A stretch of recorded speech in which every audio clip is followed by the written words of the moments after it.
So hi friends, welcome back. ఈరోజు మా అబ్బాయికి ఒంట్లో బాగాలేదంటే మనకి కొంచెం కోల్డ్ కాఫ్ అలా అయిందనమాట. సో జ్వరం రాకముందు మనము దాన్ని కంట్రోల్ చేసేయాలి. ఎందుకంటే ఈ కోల్డ్ కాఫ్ వచ్చినప్పుడు ఆ పెయిన్కి ఫీవర్ వచ్చే ఛాన్సెస్ చాలా ఉంటుంది. సో ఇప్పుడు స్కూల్ స్టార్టింగ్ కదా, వాళ్ళకి ఇన్ని రోజులు ఇంట్లో ఉండి అలవాటు ఏంటింది, వెదర్ చేంజ్ ఉంటుంది, వ్యాన్లో పోతారు వస్తారు, ఇట్లా సర్వే సామాన్యంగా అందరికీ అట్లా అవుతుంది. సో మా అబ్బాయికి కూడా అలానే అవి కొంచెం ఒంట్లో కోల్డ్ కాఫ్ అనేది వచ్చేసింది. సో ఈరోజు నేను కషాయం చేస్తా ఉన్నాను ఇంట్లోనే. నేను ఎట్లా చేస్తాను, మా బిడ్డకి ఎట్లా నేను ఇస్తాను అనేది వీడియోస్ చేస్తా ఉన్నాను, మీకు యూజ్ కావచ్చు అని. ఫస్ట్ ఒక చురు శుంఠి వేసుకున్నాను. అయినా మేము ఎన్నో రోజులు ఇంకా మేము ఈ కషాయము యాక్చువల్లీ ఎందుకు మేము కషాయం రూఢి చేసుకున్నామంటే, మా అబ్బాయికి సిరప్ ఇవన్నీ పోస్తే వామిట్ అయిపోయేది ఫుల్. వాళ్ళు సిరప్ ఏం రాసిస్తారు కదా, అన్నీ వామిట్ అయిపోతూ ఉండే. అప్పుడు మా కో సిస్టర్ ఒకరు నాకు ఇది చెప్పారనమాట, ఇట్లా చేయి జల్దీ నయం అవుతుంది అని. ఈ రోజుకి నేను వాళ్ళని ఎంచుకుంటాను. సో ఆ పొద్దు ఇంకా ఈ పొద్దు గంట నేను ఇదే కషాయమే తాపిస్తా ఉన్నాను. ఈ కషాయం ఇంకొకటి ఏమంటే వామిట్ వచ్చేలే, తాగేది జీర్ణం అవుతుంది.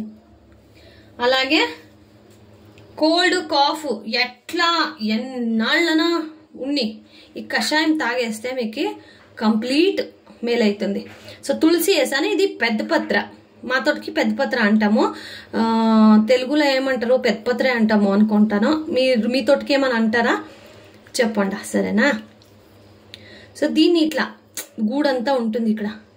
సో ఇట్లంతా క్లీన్గా కడుక్కోవాలా. మీకు ఇనబడుతా ఉందా నా కొడుకు తగ్గుతూ ఉండేది? పాపమండి, మనకైనా వస్తే తడుచుకోనొచ్చు, ఆ బిడ్డలకు వస్తే ఏం తడుచుకుంటారు చెప్పండి.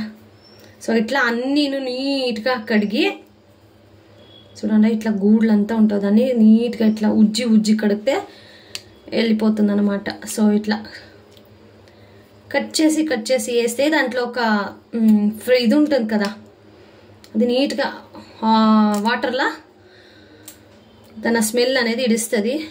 ఆ ఘాట్కి మనకి కోల్డ్ కాఫ్ ఎస్పెషల్లీ తగ్గుంటే ఆటోమేటిక్ దీన్ని 2 times తాగితే చాలు. ఈరోజు నేను నైట్ ఇది చేస్తూ ఉండేది. ఇప్పుడు టైం వచ్చేసి 6:14 అయింది, అంటే 6 ముక్కలు అయింది.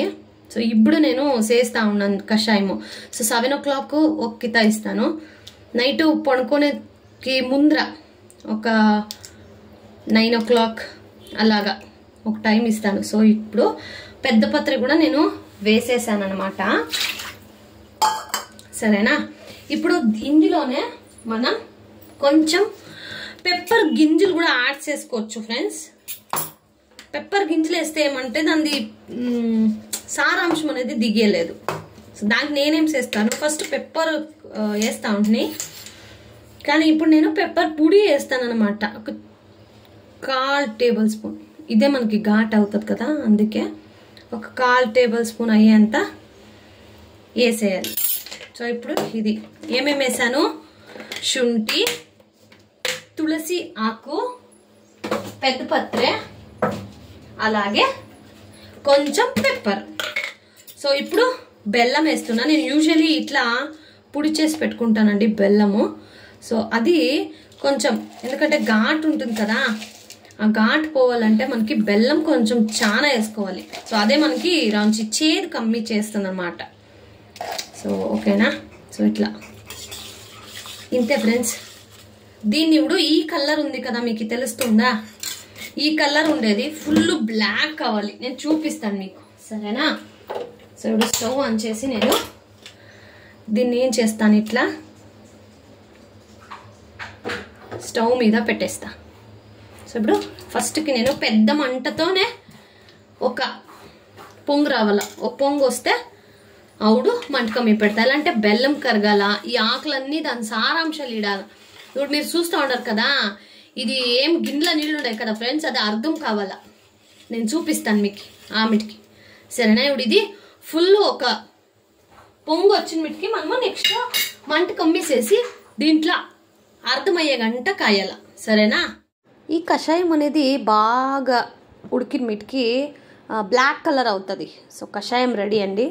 సో దీన్ని నేను వీడియో చేయలేకపోయాను, ఎందుకంటే అబ్బాయికి ఒంట్లో బాగాలే కదా, నేను వాడిని చూసుకునే దీంట్లో నేను వీడియో చేసే కాలేదు. కానీ ఈ కషాయంని చిన్నబిడ్లు అంటే 5 ఏండ్ల పైన ఉండే వాళ్ళు ఇంకా ఎవరైనా కూడా కషాయం తాగొచ్చు. ఎలా అనిపించే వీడియో